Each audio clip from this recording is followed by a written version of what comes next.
Ladies and gentlemen, boys and girls, thank you for joining me once again today. My name is General Confusion, and welcome back to Total War Warhammer 2. We are continuing our series of replay discussions on the Skaven, because, as I've said before, I think Skaven are just fascinating. I think all the new races in Warhammer 2 are fascinating, but the Skaven are especially interesting because the Skaven, they don't really have the kind of core that traditional Total War armies have. You know, traditionally a Total War army will have this core of effective infantry that'll be these very solid infantry units, and then everything else is kind of a support unit. Skaven don't quite work in that way, as you'll see in this battle. The Skaven do have the advantage of very powerful specialist units, and that's what I've kind of been playing around with and experimenting with. We've seen the Gutter Runners, and I've talked about how I like them, but one of the other real strengths of the Skaven is their artillery, and so in this battle, I'm experimenting with a very heavy artillery army. I have a lot of artillery. We'll talk about that in a second. Let's go over the army compositions, actually. So I'm playing against the High Elves, who I have not played against before. We've talked about them in the free-for-all episode that I did last time. I have actually played against High Elves before. I just haven't done a replay before of them. So I chose to do this one because I thought it was interesting. So my frontal infantry line is made up of a combination of Skaven Slave Spears, who are worthless, we've talked about them before, and Plague Monks. So these are the frenzied, dual sword, low armor, high damage infantry of the Skaven. They're immune to psychology as long as their frenzy is up. They have 15% physical resistance. They're pretty good overall. They're quite solid. They're a little more expensive than most Skaven infantry, but they pay for themselves with their infantry killing power. That reasonably high melee attack, the high damage, the bonus versus infantry, all of that makes them very efficient at killing enemy infantry. And so I have my front line is just 3 Plague Monks and 4 Skaven Slave Spears mixed. And I got the Skaven Slave Spears basically to die. They just exist to take up space, to soak up hits, to tie down enemy units, and to make for a solid line, you know, interspersed with the Plague Monks, which will do the actual killing. But so as a result, this front line is very, very cheap. These Skaven Slave Spears are 150 each, so these 6 units out of my 12,400 points that I have to build my army, this whole front line cost 2,700, I think it was 150, 750, yeah. Each pair here, Skaven Slave Spear and a Plague Monk, costs 900, so 2,700, I'm sorry, 2,850, I was a little bit wrong. But so this is like a quarter of my army, which frees up a whole lot of money to be spent on other things. Like, back here, 3 batteries of Warp Lightning Cannons. Now, this map isn't really ideal for Warp Lightning Cannons. I was originally hoping to kind of deploy a little further back, but if you're down here, you can see you have no shot whatsoever, since the Warp Lightning Cannons have that very straight trajectory. So I was actually compelled to deploy over here on the side, where these cannons can kind of get a shot over at the enemy deployment zone. So I've got my cheap front line. I have 3 Warp Lightning Cannons. They cost more together than that front line did. But hopefully the goal bringing them was for them to make it up with the damage that they do in the initial phase of the battle. Because Warp Lightning Cannons have an incredible alpha strike potential. They have that very high damage. They do a ton of extra damage versus large. I've actually found in playing around with these Warp Lightning Cannons that they're okay at shooting at large single model creatures like dragons and dinosaurs and stuff. They can do damage, but where they really shine is cavalry, because that 194 damage, well, it's actually about 300 damage a hit, plus the bonus versus large. That's enough damage to kill any cavalry model in the game. So when you have a unit, you know, made up of all these different individual models, you can pretty much divide the hit points by the number of models to determine how many hit points each of them have. So these Illyrian Reaver Archers, for example, they have 4,100 hit points, 45 models. They've got about 80, 90 hit points a model. A Warp Lightning Bolt from these cannons will cut right through 4 or 5 of them without even stopping. It will kill every model it touches. Whereas if you're shooting at like a Dark Elf War Hydra or something, if you're shooting at one of those, then each bolt hits it, chips away some of its health, but all of its, 7,000 or 9,000 health or whatever it has is all concentrated in one model. So that model doesn't die when it's shot, whereas these things do. And so the combat efficiency of cavalry is worn away with every shot. They lose models, they lose killing power. So I think shooting at cavalry with these things is a great idea. And against the Skaven, the High Elves tend to bring cavalry, because they have quite good cavalry, and the Skaven don't have very good countermeasures. So I've brought the Screaming Bell, I've brought a Grey Seer of Ruin, as I love to do, partially because I don't like to use Plague, since so many of the Plague spells are bugged, and I don't want to use them. And also because I just think Ruin is really useful. I've got Crack's Call for damage, I've got Howling Warp Gale just in case he brought flying units, High Elves very often bring flying units, and I've got Warp Lightning because it's a good general purpose damage spell. You can just toss it out, it doesn't cost much. And then of course I have all the Bell abilities, including the free Scorch. So when you're on the Screaming Bell, you don't actually need to bother to bring the Scorch spell, because you get it for free. It's just on a 90-second cooldown. And then I have 2 assassins to bodyguard the Screaming Bell, because I was worried that he would bring Tyrion or some mounted nobles or something, or flying units, and try to snipe it. Over here, I have a unit of Clan Rat Spears with shields to help protect the Warp Lightning Cannons. I've put a couple of chevrons on them because I want them to be a little bit tougher than Clan Rats usually are. I still didn't want to spend enough money for Stormvermin Halberds because I had so many other things to spend money on. But I chevroned them up a little bit, so their melee attack, melee defense a little bit higher. They'll be able to at least hold off light cavalry. And then, over here on the left, I have my Gutter Runner kill squad that I like to bring. These Gutter Runners, of course, I've sung their praises a couple of times. They're very, very good. This time I've mixed them in with a unit of Death Runners. Death Runners are... If you took all of the ranged ability away from Gutter Runners and you concentrated it into melee ability, that's what Death Runners are. If you compare their stats, they have higher leadership, the same speed, higher melee attack and melee defense, more weapon strength, and their weapon strength is armor piercing. On top of that, they have a slightly higher charge bonus, and this is the really cool thing about Death Runners. The Weeping Blade ability. When they hit a unit for 35 seconds, the whole unit loses half its armor. So Death Runners are... They also have stock, just like the Gutter Runners do, and they have Concealment Bombs, which is a super stock ability. When you activate this, for 36 seconds, Death Runners can only be seen when they're very, very, very, very close. I don't use it much because I'm not that good at micromanagement, but it's handy to have as an option.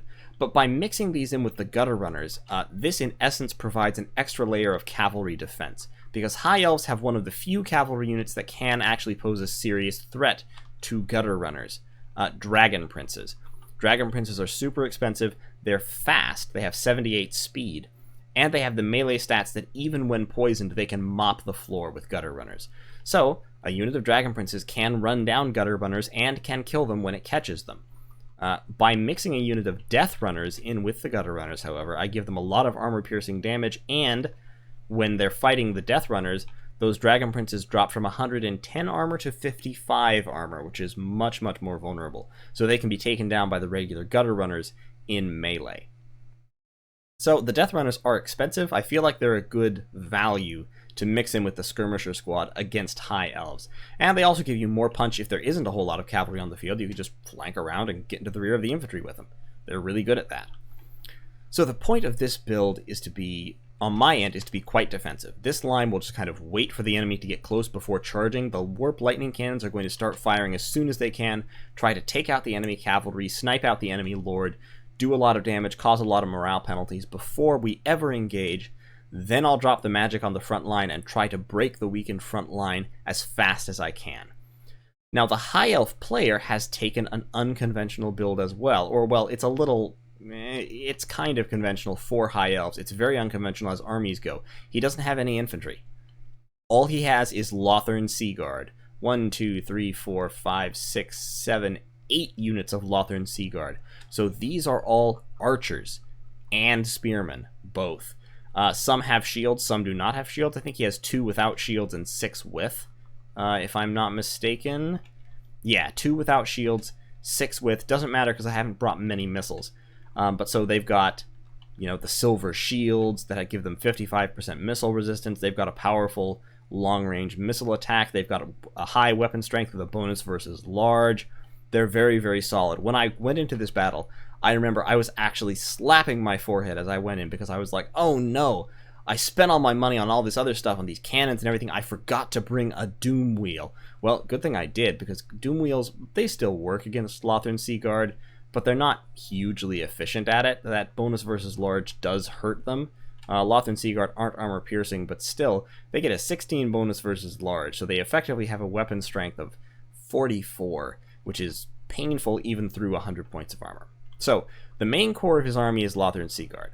He's got 2 units of Illyrian Reaver Archers, which are a missile cavalry. They're fairly expensive as missile cavalry go, I think. I think they're like 650, 600, something like that. They've got a pretty good range, reasonable damage missile attack. It's nothing seriously to write home about, but they can fire while moving. They have a 360-degree arc of fire, if I recall correctly. And they're very fast. So they're good skirmish cavalry. 2 units of them. He has 1 unit of melee Illyrian Reavers, which are a shot cavalry. They're not a very good shot cavalry because they only have a charge bonus of 40, but they can do decent damage. They're certainly worth their cost. And against my build, they're very dangerous because I have all these artillery units that I have to protect. If those warp lightning cannons don't make their money back, I'm screwed because I've sunk so much into them. Then he has a unit of Dragon Princes that we looked at before. These are very, very powerful shot cavalry, and they're pretty much the only unit that my skirmish platoon over there is actually scared of. The Illyrian Reavers I could handle. The Dragon Princes I probably can't. So we kind of have to worry about them a little bit. Then he's got a light mage, a light wizard, on a horse. So a little bit of mobility, speed 90, very fast. He's brought the Starwood Staff to give more power, the Book of Hoeth to get more power recharge, Birona's Time Warp, which is a buff spell that increases speed and melee attack in an area. Pretty good spell, a little bit expensive. Excuse me, he's brought Banishment, which is a vortex, and he's brought the Net of Amontok, which we've talked about before. One of the best spells in Warhammer 1. I think it's still one of the best spells in Warhammer 2. He has Exorcism, so every time he's casting...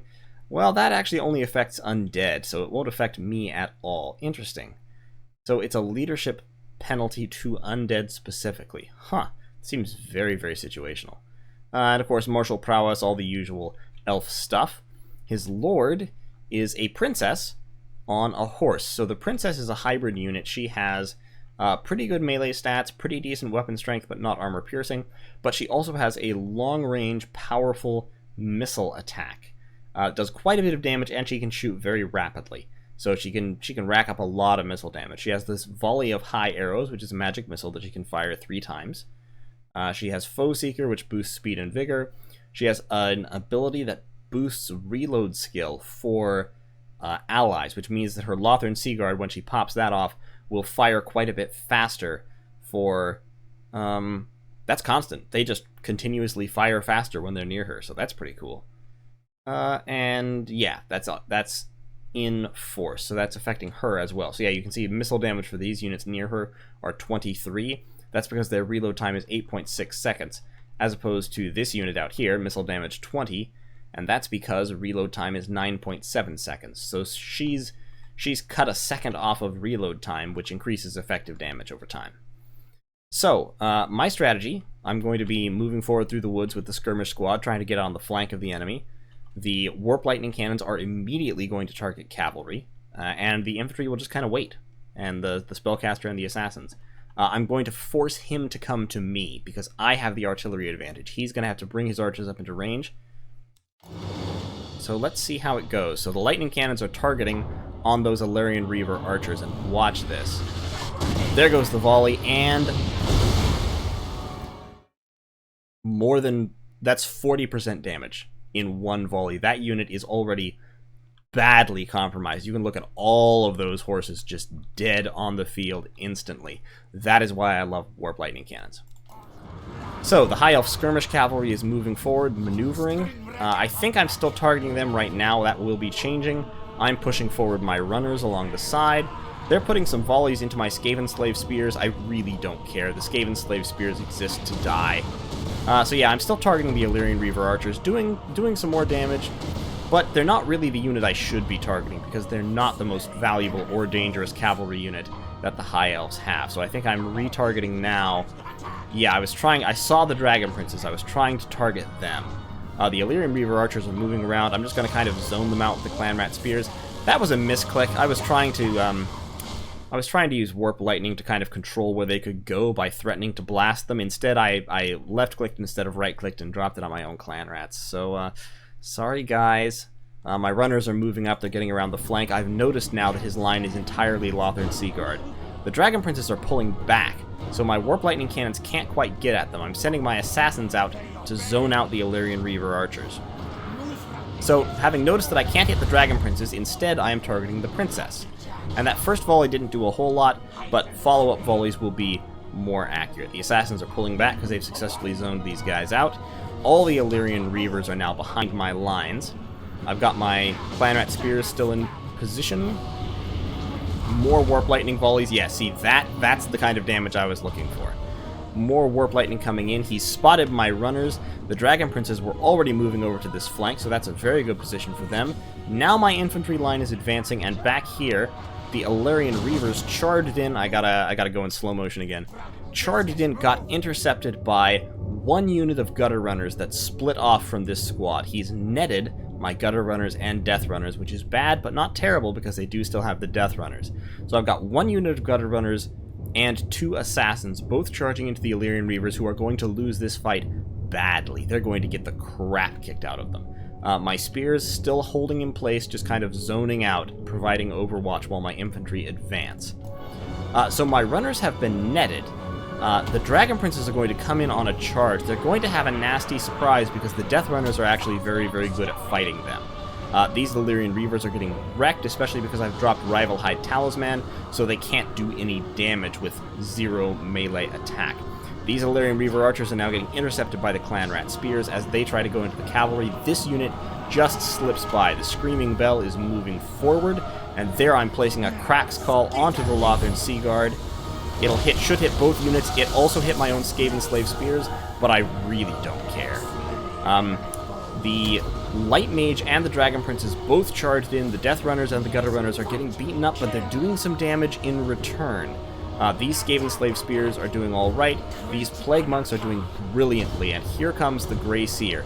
Now, his unengaged archers are instantly focusing fire on the Grey Seer, which they should. Here, his cavalry has gotten into my artillery and silenced it temporarily. One unit is still moving up. These two are not firing, but the cavalry is getting mopped up. He's only managed to rout one unit of my cannons. He needed to do more than that because I am still focusing down his lord. And she is taking a lot of damage. She's nearly dead already. Speaking of lords, my Grey Seer is also taking a lot of damage. I kind of charged him in, using him as a chariot, which really wasn't wise, especially since his assassin bodyguards are still all the way back here, mopping up skirmish cavalry. Over here I have some routing Skaven Slave Spears, doesn't matter. Dropping lightning on the Lothern Seaguard. No, I'm dropping lightning on the Dragon Princes, that's right. That was what started to turn that fight around. These units are now routing, they will come back. Archery being poured into my poor suffering Plague Monks and my Grey Seer, who is now popping Arcane Conduit, but my artillery coming back online, opening fire again. I'm chasing off the last of the cavalry. Those Warp Lightning cannons will be getting back on momentarily. My runners have rallied, so they'll be coming back in to clean up this fight, which they can do. The Dragon Princes have taken a lot of damage. They're just ignoring the Skaven Slave Spears at this point, which is probably wise. More Warp Lightning coming down. I love this spell to bits. It does so much damage. The Princess is trying to evade the Warp Lightning and doing a reasonably good job, but I've shifted targets to the Lothern Seaguard, and instead, the Grey Seer is now chasing down the Princess, while Plague Monks come back in to tie down the Seaguard. And this Seaguard unit is now getting hammered, and so are these, getting hammered from behind by the Warp Lightning cannons. Lots of bolts coming in, doing lots of damage. The Grey Seer has taken so much damage that I'm just going to run him away. I'm going to drop another Warp Lightning. That was misplaced because I was in a hurry. Instead, it pretty much just blasted my own Plague Monks. But, these things happen.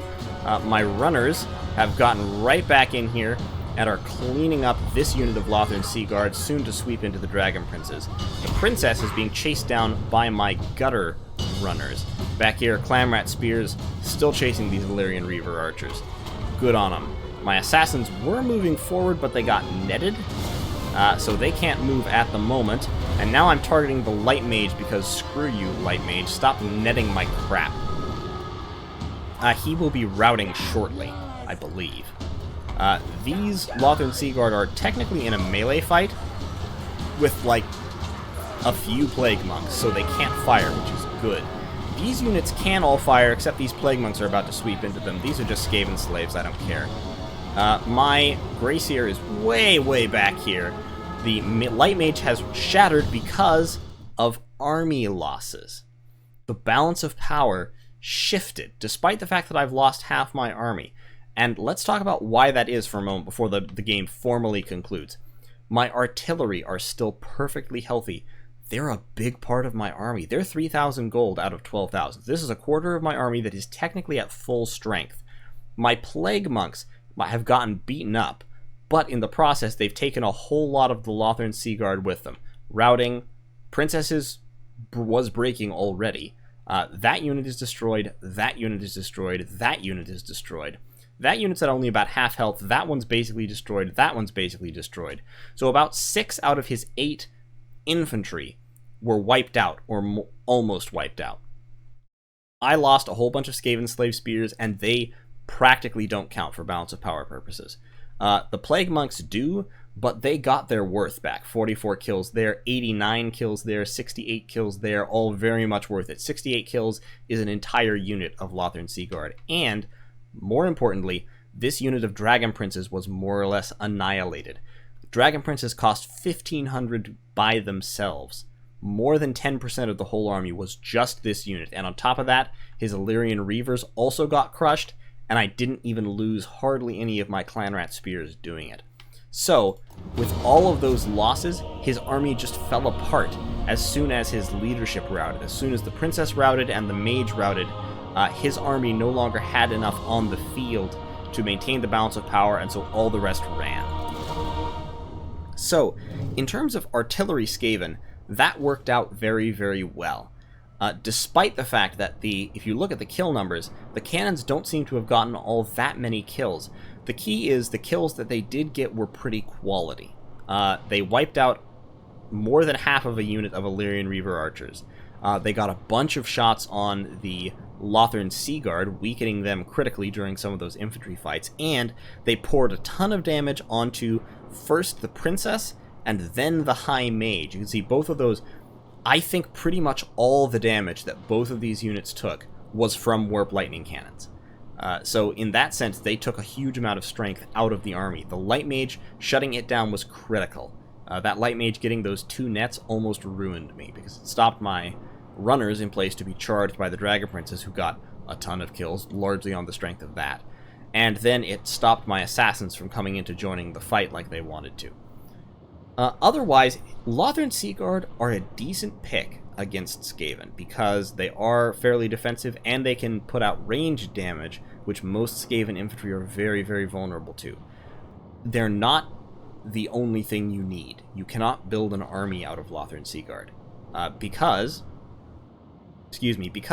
there are not as many men in a unit as there are in regular infantry, and so they can't hold up in melee combat as well as regular infantry can. You can see over here, this unit of Plague Monks wiped out like a unit and a half of Lothern Seaguard. This unit killed more than a unit's worth. This unit killed almost a unit's worth.